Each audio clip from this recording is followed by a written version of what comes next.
Here we're going to discuss what Gaia can tell us about objects called brown dwarfs. Brown dwarfs are objects that bridge the gap between stars and planets. They are larger than most planets but smaller than stars and do not have nuclear fusion at their cores like stars.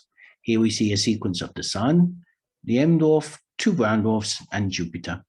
Brown dwarfs are very faint, almost invisible in the optical wavelengths where we see, and glow mainly in infrared when night goggles work. The peculiarity of brown dwarfs is that unlike stars, which have very constant brightness over their lifetime, they cool with age, so therefore their brightness is a combination of mass and age. This makes brown dwarfs more difficult to understand, but potentially more useful for study in the galaxy, where we need objects where we can find their age.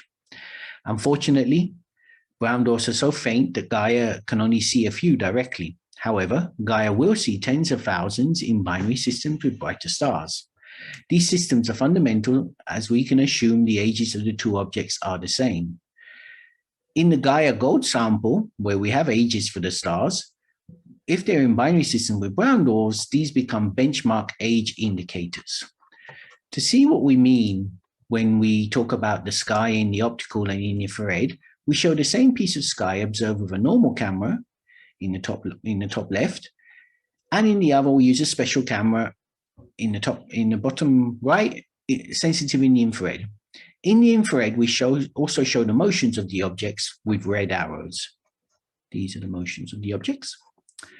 The common motion of the two objects in the middle indicate they are binaries or twins born from the same material at the same time.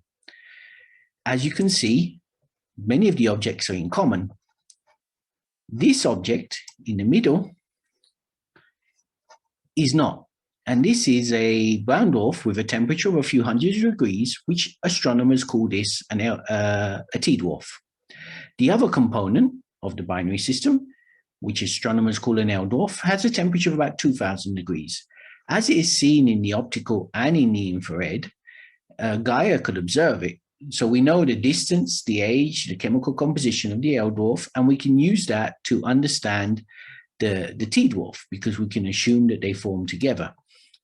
Another way to see the same piece of sky is to blink the two images, and you can see that the brown dwarf pops in and out in the infrared and disappears in the visible.